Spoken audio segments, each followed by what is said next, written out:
사랑과 은혜가 충만하신 아버지 하나님 감사합니다. 이 시간에도 주님의 사랑과 은혜를 갈구하고 하나님 뜻대로 살기 원하여서 주님 앞에 나왔습니다. 하나님 우리 가운데 함께하여 주시고 주의 은혜와 축복을 이 시간도 내려 주시옵소서. 우리 각자에게 갈구하는 소원이 있는 줄 믿사오니 주여 이 시간 받으시고 하나님 응답하여 주시옵소서. 우리 심령 가운데 있는 모든 기도의 제목이 오늘 이 시간 다 응답되는 귀한 시간 되게 하여 주시옵소서. 또 성경에 이런 모든 축복이 이 시간 우리 각자에게 모두 임하여서 축복의 사람 되게 하여 주시옵소서. 이 시간도 주님 함께하여 주시고 끝까지 성령님 인도하여 주실 줄 믿사오며 예수님의 이름으로 기도드리옵나이다. 아멘. 할렐루야. 우리 하나님께서 우리 성도님들을 너무너무 사랑하시잖아요. 우리가 그 사랑을 알잖아요. 하나님이 날 사랑하고 계시고 나와 함께 하시고 내 안에 성령님이 계시고 그로 말미암아 세상과 상관없이 나는 하나님의 구별된 백성으로 살아가고 있는 우리 여러분들, 하나님께서 우리 성도님들을 사랑하시는 그 사랑을 우리가 어떻게 할 수 있을까요? 어떻게 할 수 있을까요? 하나님이 날 사랑하고 계셔. 하나님이 내게 말씀하고 계셔.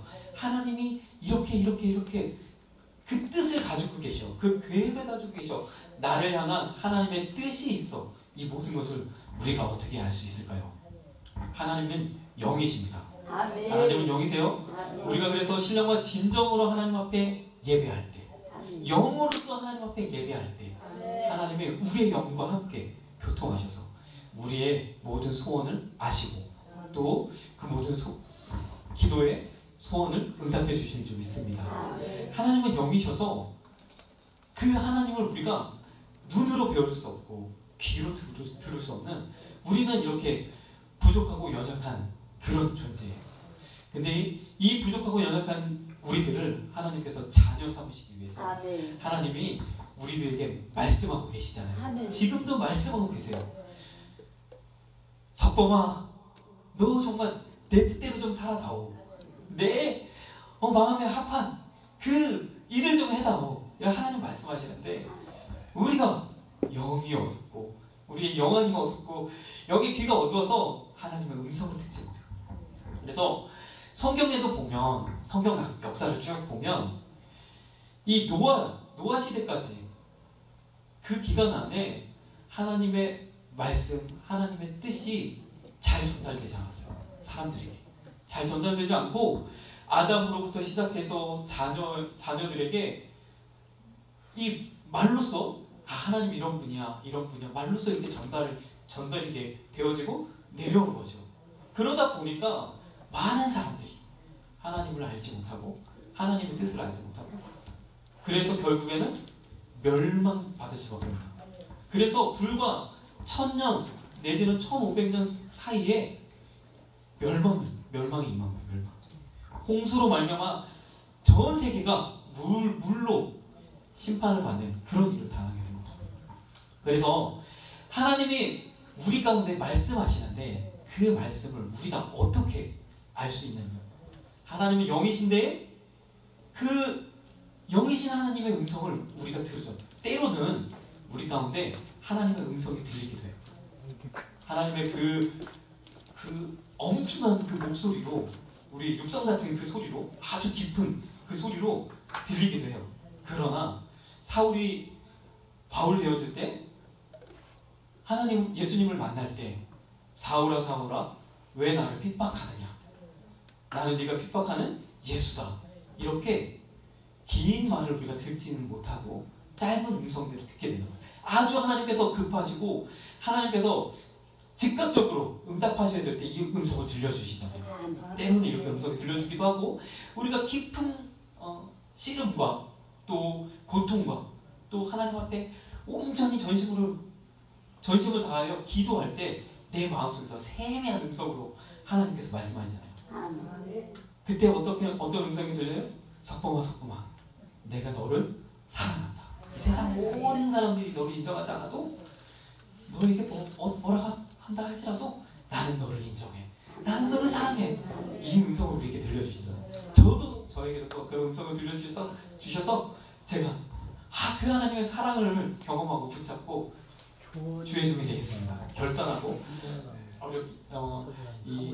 이렇게 이제 종이 되게 되었는데 하나님께서 그렇게 음성을 들려주신다.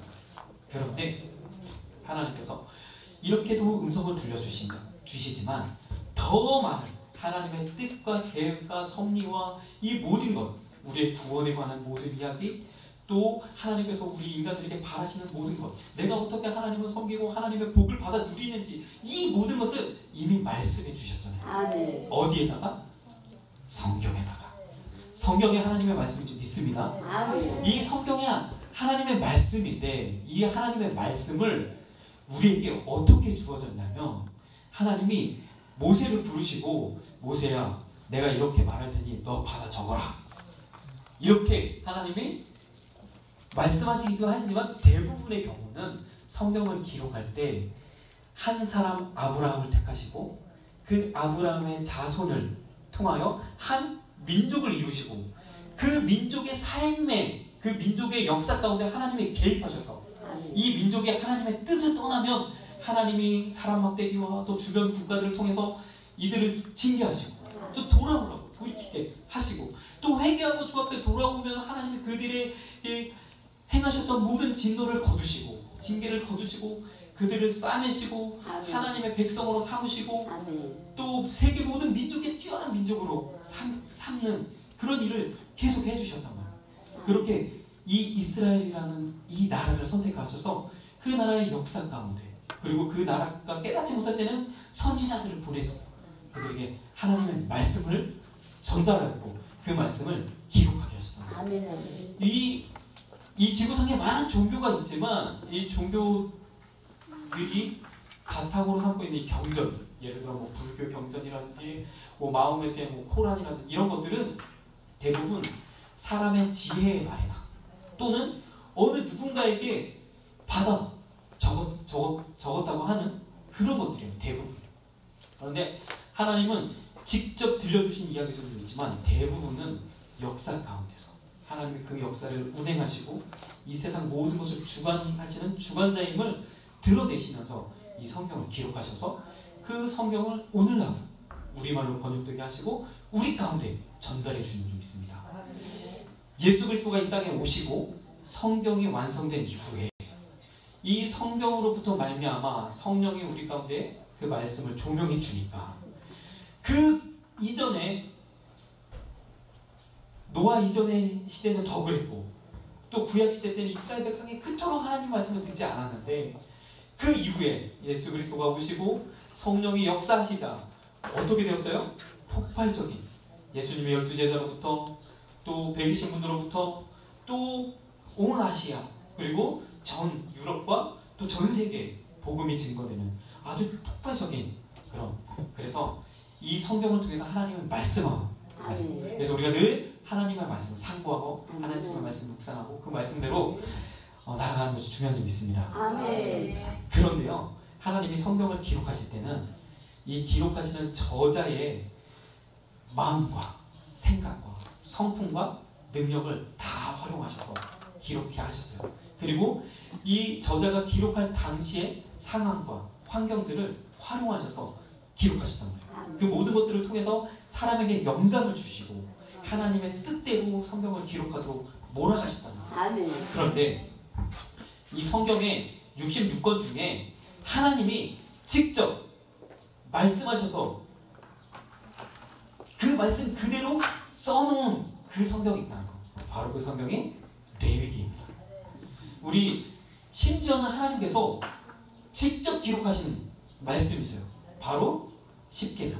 두 돌판에 기록하신 십계명의 말씀은 하나님께서 직접, 모세가 쓴 것도 아니고, 모세가 나중에 그 돌판이 깨어진 이후에 두 돌판을 다시 만드는 이후에도 하나님께서 직접 그곳에 새겨 넣으신 말씀이 좀 있습니다. 그리고 레위기는 하나님께서 이렇게 백성들에게 가르치라, 이렇게 백성들에게 선포하라, 하나님께서 말씀을 모세에게 지어주신 그 말씀이 바로 레위기라. 그래서 하나님이 직접 우리에게 주신 말씀이니까 우리가 레위기를 읽으면 졸리고 어렵지만 그래도 볼 필요가 있다는 거죠. 한번 공부해 볼 필요가 있다는 거죠. 이 시간 우리가 아주 짧은 시간이지만 레위기에 있는 말씀을 한번 함께 상고해보는 그런 시간을 갖도록 하겠습니다.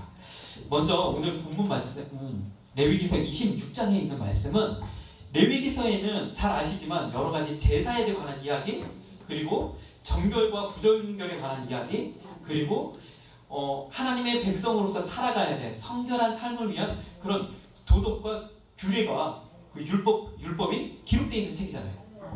이 율법이 기록되어 있는 이 레위기에 축복의 선포가 바로 26장에 있습니다. 레위기의 가장 마지막 부분에 마지막 장 27장이고 그 전장 26장은 하나님께서 레위기의 모든 말씀 가운데 축복을 기록해 놓으신 유일한 장이라는 거예요. 자, 그래서 이 26장에 이 축복의 말씀을 보면 하나님께서 어떤 말씀을 하시냐면, 태초에 하나님께서 사람을 창조하시고 주신 복이 어떤 복이에요? 생육하고 번성하라. 그 복이 아담으로 하여금 우리 인간에게 주어졌는데 아담이 타락하고 하나님 말씀대로 순종하지 못하고 이 복이 되어지지 못하는 그런 상황 가운데 하나님께서 또 노아를 부르시고 노아의 가족으로 하여금 다시 이 복을 주시잖아요. 생육하고 번성하라. 그래서 창세기 9장 1절에 보면 하나님이 노아와 그 아들들에게 복을 주시며 그들에게 이르시되 생육하고 번성하여 땅에 충만하라 말씀하셨어요. 노아 이후로부터 쭉 많은 사람들이 생겨났지만 그 가운데서 하나님 또 아브라함을 택하시고 우리 모두의 믿음의 조상으로 삼으시고 그 아브라함으로 말미암아 성경에 기록되는 한 민족을 이루게 하셨잖아요.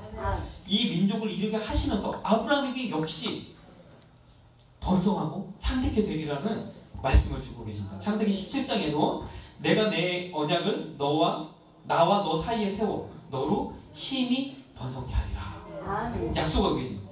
이렇게 해서 계속해서 하나님이 주신 약속, 번성하고 충만하고 창대케 되리라는 이 말씀을 오늘 레위기서에서 다시 한번 말씀하고 계십니다.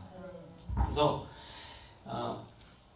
레위기서 26장 9절에 보면 내가 너희를 돌보아 너희를 번성케 하고 너희를 창대하게 할 것이며 내가 너희와 함께한 내 언약을 이전에 아담과 또 노아와 또 아브라함과 또 쭉쭉쭉 하나님께서 하신 그 약속을 이행하시겠다 말씀하십니다.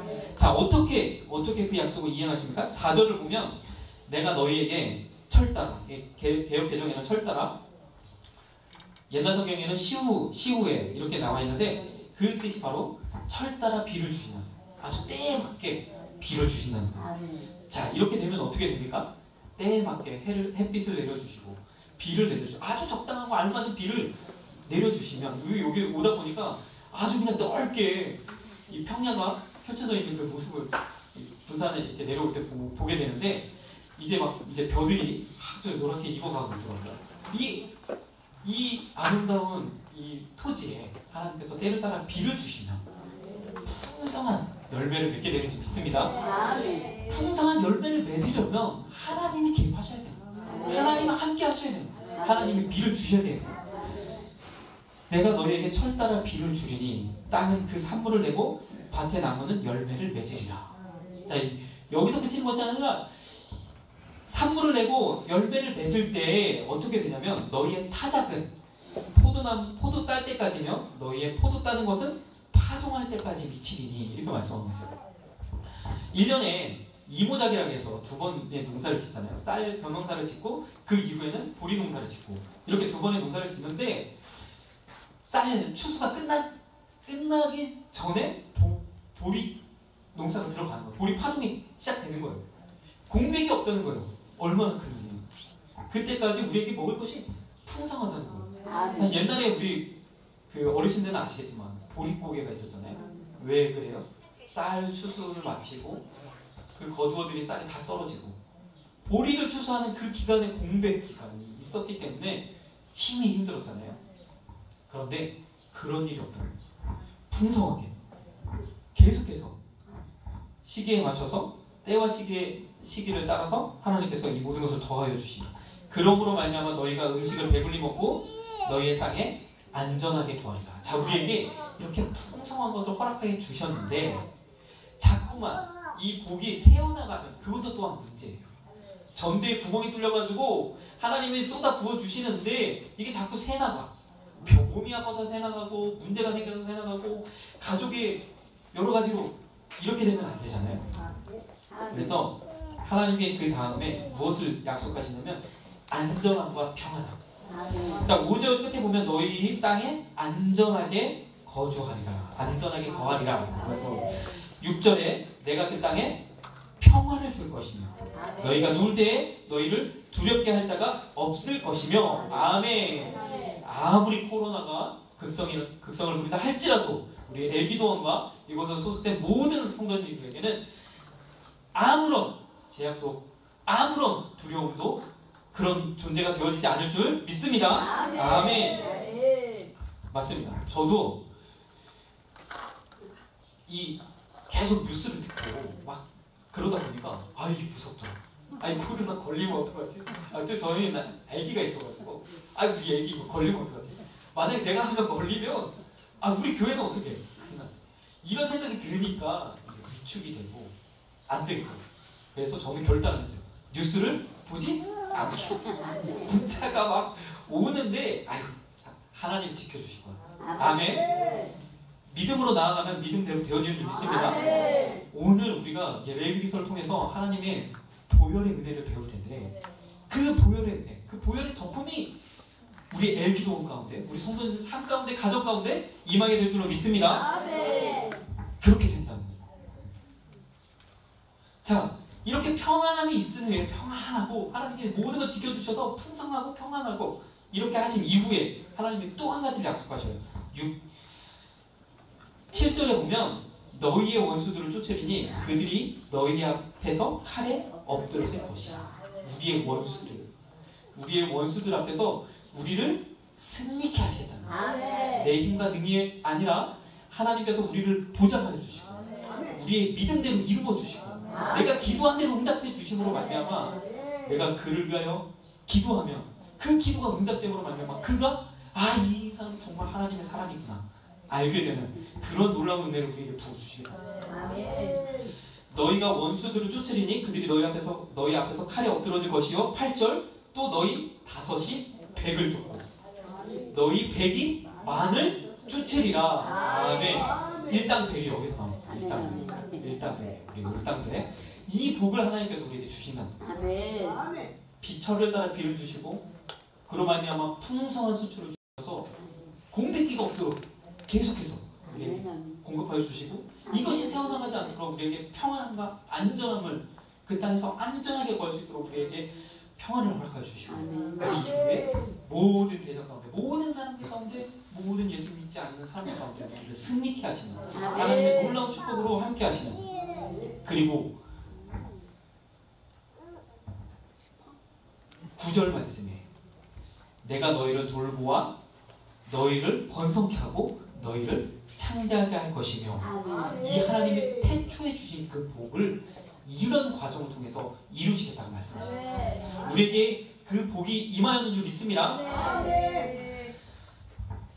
이렇게 하심으로 하나님이 또 한 가지 우리에게 보너스로 주신 게 있어요. 보너스로 10절 너희는 오래 두었던 묵은 곡식을 먹다가 새 곡식으로 말미암아 묵은 곡식을 치우게 될 것이며. 아멘. 우리 삶 가운데 이제 중고는 없습니다.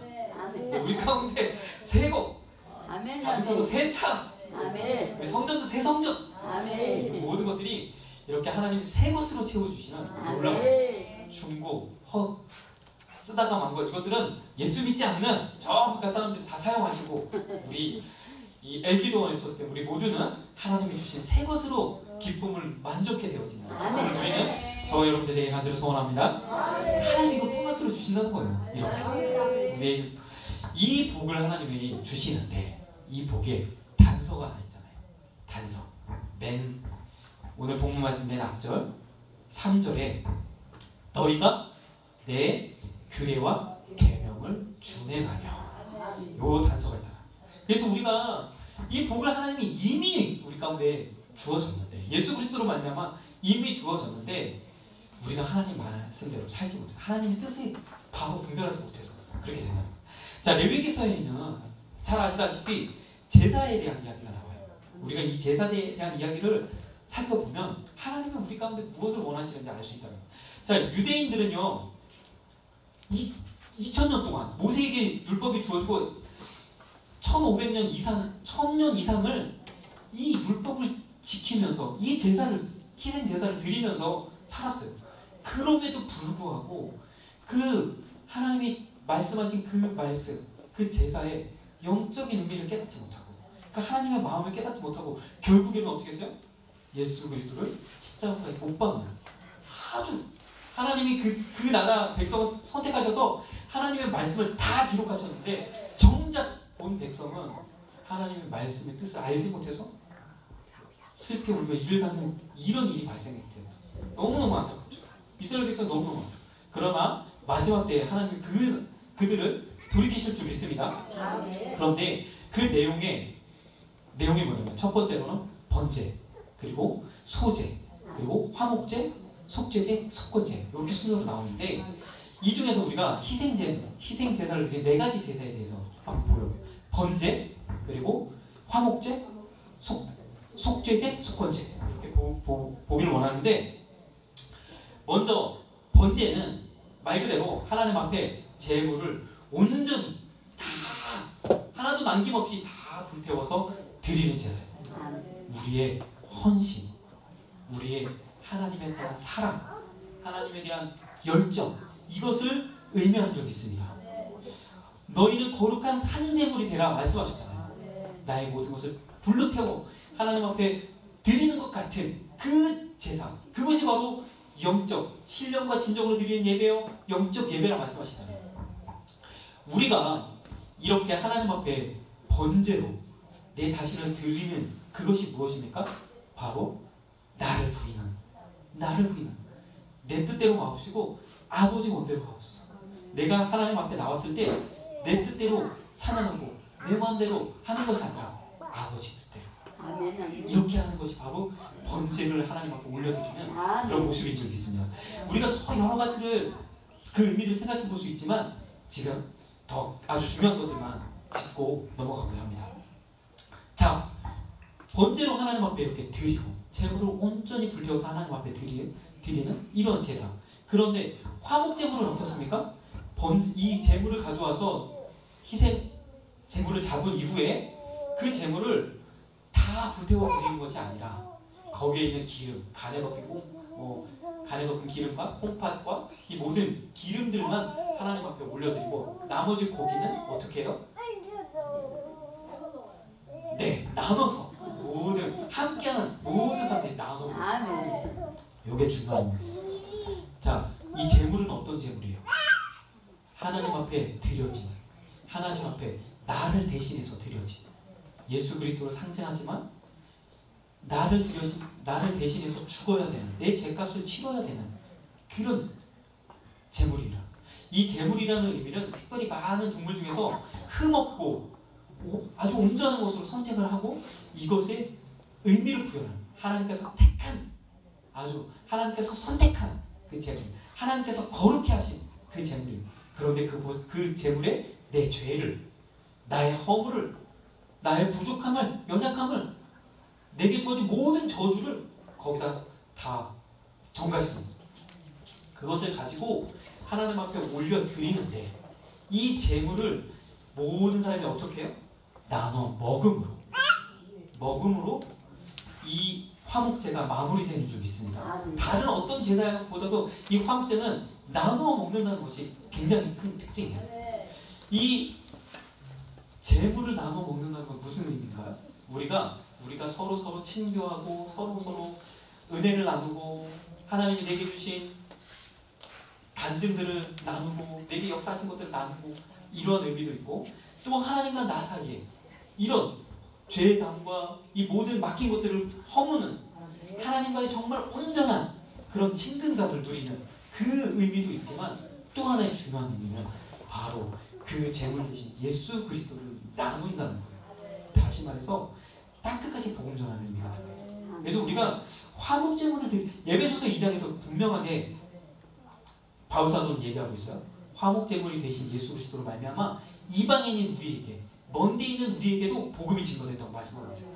그래서 이 화목제물의 의미는 우리가 하나님 뜻대로, 하나님 말씀대로 예배하는 예배자로서 마땅히 복음을 전하는 아멘. 일도 행해야 된다는 아멘. 그런 분명한 메시지를 담고 있는 줄 믿습니다. 그래서 화목제는 이렇게 드려진다. 그 다음에 속죄제는 좀 나중에, 그 다음에 세 번째는 속건제는 어떤 제사냐? 하나님 앞에 제물을 드릴 때 이 제물을 드린 이후에 5분의 1을 더하여서 보상하는 거예요. 이 제사는 어떤 제사냐? 속죄제하고 비슷한 나의 죄가에 대한 것을 해결하는 그런 제사이지만 이 제사는 보상을 한다. 보상을 해줘야 된다. 그래서 우리가 누군가에게 재산상의 손해를 미쳤거나 또는 중요한 것은 하나님의 재산상의 손해를 입히는 하나님의 재산은 어떤 거입니까? 이 교회 안에 이 성전 안에 있는 모든 성물들 하나님의 것인 줄 믿습니다. 또 중요한 것이 있습니다. 바로 11조와 천절 하나님의 것인 줄 믿습니다. 하나님의 것이에요. 내 것 아니에요. 하나님. 이게 하나님의 재산이에요. 그것에 대해 손해를 끼쳤다. 내가 11조를 떼어먹었다? 그것에 대해서 인지하고 하나님 죄송합니다.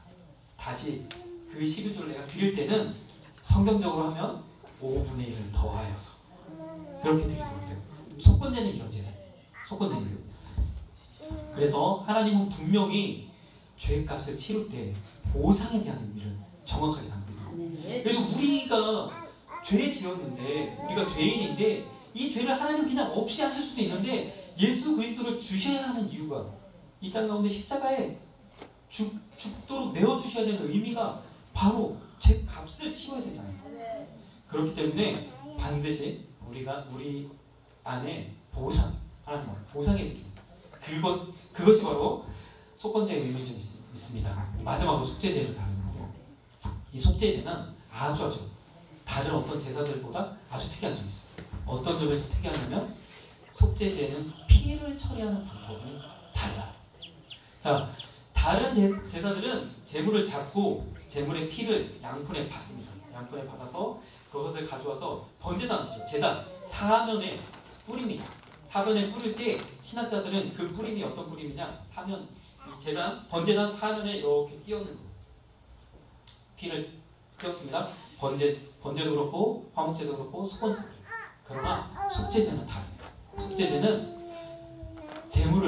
내 죄를 안수함으로 정가시킨 그 제물을 잡고 피를 받아요. 피를 받은 다음에 그것을 가지고 제사장이 제단 뿔에 바릅니다. 제단 주변에 뿌립니다. 아멘. 그런데요, 어떤 경우에는 번제단으로 끝나는 것이 아니라 하나님의 성막 안에 있는 분향단 아시죠? 향단 뿔에 거기도 4개의 뿔이 있는데 그 뿔에 또 바릅니다. 그리고 그 성소 향단 주변에 7번 뿌립니다. 그리고 또 어떤 경우에는 지성소 아시죠? 지성소. 하나님의 아주 거룩한 장소. 그래서 대제사장이 1년에 한 번 속죄일날 들어가는 그 지성소에 속죄소가 있어요. 법계 뚜껑에 해당되는 속죄소. 그 속죄소에도 뿔이 4개 있어요. 그 뿔에 바릅니다. 그리고 속죄소 앞에, 속죄소 동편에 7번 피를 뿌립니다. 그리고 남은 피, 소량의 피를 그렇게 처리한 이후에 남은 피는 번제단으로 가져와서 번제단 밑에 쏟습니다. 이게 바로 속죄. 피 처리의 다른 방법. 그리고 또 한 가지, 속죄제의 제물은 제사장이 먹도록 되어 있어요. 그런데 제사장이 죄를 범하거나 부정하게 되었거나 그래하여 죄를 지을 때 또는 이 제사장과 동일하게 처리되는 온 회중 전체를 속죄하는 그런 제사를 드릴 때는 먹지 않아요. 제사장이 본인 죄를 속죄한 제물을 먹을 수는 없죠. 그런데 그 외에 다른 백성들이 지은 죄를 처리할 때, 그 죄를 해결할 때는 이 고기를 아까 화목제는 모든 사람들이 나눠 먹었는데 이 제물을 제사장이 먹습니다. 그래서 이 제사장이 먹는다는 의미는 제사장에게 하나님이 특별한 음식 또는 특별한 분깃을 주셨다라는 의미도 되지만 더 중요한 의미는 아까도 말씀드렸죠. 내 죄를 담당한 이 죄를 지고 있는 이 제물의 고기를 제사장이 먹음으로 거룩한 장소에서 하나님이 지정하신 그 장소에서 먹음으로 제사가 완료가 된다는 거예요. 제사장이 먹지 않으면 그 제사는 아직 미완료된 거죠. 이건 무슨 의미예요? 여러분들이 하나님 앞에 또 하나님 뜻대로 살아가잖아요. 여러분과 함께 하시는 담임 목사님은 아주 중요한 관계에 있다는 거예요. 내가 정성을 다하여 하나님 앞에 신앙생활을 하고 나의 신앙생활과 더불어 나를 인도하시고 지도하시고 이끌어 주시는 이 목사님, 굉장히 중요한 거예요. 그래서 우리가 이 모든 것을 하나님 앞에 드리고 또 나의 모든 것을 희생으로 하나님 앞에 드리고 이 모든 드려진 예물과 성물과 이 모든 것들이 하나님 앞에 거룩하게 사용되어질 때 이제 우리의 헌신 또 우리의 드리는 예배가 온전하게 마무리된다. 그래서 이것을 우리가 정확하게 알고 내가 속해 있는 교회, 내가 속해 있는 기도원 가운데 하나님의 은혜가 부어지도록, 그리고 내가 하나님 앞에 드려진 이 모든 것이 아름답고 복되게 사용되어지도록 기도해야 된다. 그래서 이런 의미를 담고 있다. 그 다음에 이 속죄제의 피부림의 방식. 속죄제는 다른 어떤 것이 아니라 바로 예수 그리스도를 의미하는 거예요. 속죄제는 다른 어떤 것이 아니라 우리가 부지 중에 지은 죄를 대속하는 거잖아요. 나의 잘못, 나의 허물, 나의 연약함, 나의 약함, 내게 주어진 모든 저주, 이것을 해결하는 거예요. 해결하는 제사인데 이 제사를 할 때 어떤 일이 벌어지냐면 죄는 내가 지었는데 피로써 정결케 되어지는 이 원리에 따라 정결케 하는 것은 제단이 정결케 되어집니다. 제단 꿀을 정결케 하고 제단 또는 성소대 또는 지성소대에 그 하나님의 영광이 거하는 그 자리를 정결케 한다는 거예요. 이건 무슨 말이에요? 내가 죄를 지으며 나로 말미암아 제단이, 나로 말미암아 성소가, 하나님의 거룩한 임재하시는 장소인 지성소가 오염이 된다는 거죠. 이것은 다시 말해서 신약시대를 사는 우리에게 어떤 의미예요? 하나님이 우리와 함께 하시는 거룩한 그곳이 바로 내가 성전이잖아요. 내 안에 하나님이 거하셔야 되는데 죄가 있으면 죄로 인하여 하나님의 영광이 거할 수 없다. 하나님이 우리와 함께 하셨다. 아까 읽은 예배하신 그 복이 내 것이 될 수 없다. 그래서 우리가 날마다 어떻게 해야 돼요? 속죄제를 드리는 것이 아니라 자백하고 회개하며 나와야 되는 줄 믿습니다. 나의 연약함을 주님 앞에 부탁하고 주님 아니면 안 됩니다. 이렇게 죄책감에 사로잡히라는 것이 아니라 내 힘으로는 안 돼요. 하나님밖에 안 돼요. 이런 마음으로 우리가 하나님 앞에 나와서 나의 잘못과 허물과 부족함을 내어놓으면 하나님의 그 상한 마음, 그 애통하는 심령 가운데 은혜의 복을 부어주시는 줄 믿습니다. 그것이 바로 속죄제의 중요한 의미입니다. 이 속죄제의 의미를 보세요. 피를 뿔에 바릅니다. 그리고 뿌립니다. 그리고 나머지 피를 제단 밑에 쏟습니다. 예수 그리스도가 어떻게 하셨나요? 예수 그리스도는 39대의 채찍을 맞으시고 그리고 가시면류관을 쓰셔서 그 보혈을, 그 피를 흘리셨어요. 그리고 그 땅에 뿌리셨어요. 우리를 위해서. 예수 그리스도를 찌른 모든 가시, 갈고리, 그것마다 예수님의 피를 바른 거예요. 그것이 바로 우리의 죄요, 우리의 허물인데 그것을 예수님의 보혈을 발라서 정결케 하셨어요. 바로 누구 때문에? 나 때문에. 나의 죄 때문에. 나의 모난, 이 뾰족하게 나서 하나님을 대적하고 또 사람을 힘들게 하는 이 모든 것, 이것들이 꺾어져야 되는 줄 믿습니다. 그렇게 예수님이 피를 뿌리신 거예요. 예수님이 십자가에서 죽으셨지만 예수님의 직접적인 사인은 과다출혈인 거죠. 보혈을 다 뿌려. 심지어 어떻게 하셨어요? 마지막에 로마 군인이 창으로 그 옆구리를 찔렀을 때 창 끝이 예수님의 심장을 뚫었고 심장에서부터 모든 물과 피가 십자가 밑으로 쏟아진 줄 믿습니다. 이 속죄제는 바로 예수 그리스도를 의미합니다. 유대인들이 이 의미를 알았다면 예수님의 십자가의 죽으심을 보고 그가 정말로 하나님의 아들이구나 알았을 거예요. 그러나 유대인들은 그걸 몰랐어요. 모르고 그냥 하나님 말씀하시니까 말씀이라고 생각해서 그냥 그대로 행위만 했던 거예요. 모양만 거쳤던 거예요. 마음은 딴 데 있었던 거예요. 우리는 그 행위를, 이제는 그것은 예수님이 단번에 다 제물되어 있어서 이루셨기 때문에 그 행위를 하는 것이 아니지만 우리의 마음으로 하나님 앞에 그렇게 드려야 하는 줄 믿습니다. 이렇게 할 때 이 제사들을 우리가 하나님 앞에 거룩 예배를 드릴 때 하나님 우리 가운데 임재하시고 우리에게 그 약속하신 참되게 하시고 번성케 하시는 그 복을 우리에게 주시는 줄 믿습니다. 이 시간 같이 기도하겠습니다. 우리 함께 통성으로 한번 기도하는 시간 가기를 원하는데요.